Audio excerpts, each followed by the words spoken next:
સમાચાર તરફ આગળ વાત કરીએ તો સુરતમાં પૂરગ્રસ્ત વિસ્તારમાં લોકો આજે પણ સહાયથી વંચિત છે।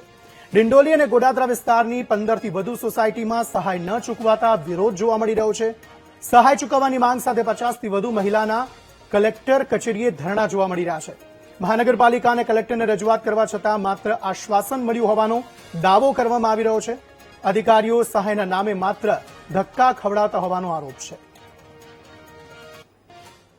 સુરતમાં જે રીતે ભારે વરસાદ વરસ્યો અને તેને લઈને પૂર જેવી સ્થિતિ સર્જાઈ હતી અને રાજ્ય સરકારે જે અસરગ્રસ્ત વિસ્તારો છે જેના ઘર પાણીમાં ડૂબ્યા હતા તેમને કેશડોલ આપવાની નક્કી કરાયું હતું, પરંતુ શહેરમાં અનેક એવા વિસ્તારો છે કે જ્યાં કેશડોલની સર્વે કરાયું પણ કેશડોલની ચૂકવણી નથી થઈ। ખાસ કરીને ગોડાદરા ડિંડોલી વિસ્તારના 10 થી 15 જેટલી સોસાયટીઓ જે છે તેના રહીશોને હજુ સુધી કેશડોલની ચૂકવણી નથી થઈ। તેને લઈને તેઓમાં એક નારાજગી જોવા મળી રહી છે અને તેઓમાં એક આક્રોશ જે છે તે જોવા મળી રહ્યો છે। સર્વે કરી જવાય છે પરંતુ જે છે તે તેઓને સહાયની ચૂકવણી જે છે તે હજી સુધી કરવામાં નથી આવી।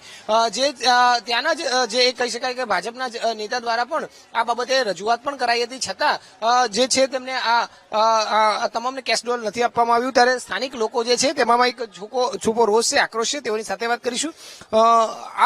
आप बताइए, आप कहाँ रहने वाले हो और कितने आपको कैशडोल नहीं मिला, क्या क्या छुआ? मैं गोड़ादरा पार्क में रहने वाली, 287 मकान नंबर है। मेरा दुकान है, घर में पूरा घर का सामान भीग गया था। बेड उड़ कीचड़ में हर जगह गंदा पानी, 3 फीट पानी भरा हुआ था। अभी तक कोई सहायता राशि वाला कोई चेकिंग करने वाला कुछ भी नहीं गए, इसीलिए हम लोग इधर आए हैं प्रदर्शन करने के लिए।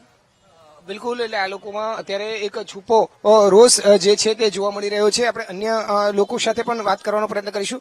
બેન, તમે જણાવશો કઈ વિસ્તારની આપની સોસાયટી છે અને સર્વે કરી ગયા છે તો હજી સુધી કેશડોલ મિલી કે कुछ भी नहीं सर्वे हुए, कुछ भी नहीं करने गया। हम लोग वृंदावन पार्क में से है, हर जगह मिल गया है। वृंदावन नगर में मिल गया है, पार्क में नहीं मिला है। बाकी हम लोग को पानी से बहुत परेशान हुआ, बहुत नुकसान भी हुआ, सारा चीज नुकसान हुआ। खाना पीना जितना का सामान था सब गिल्ला हो गया।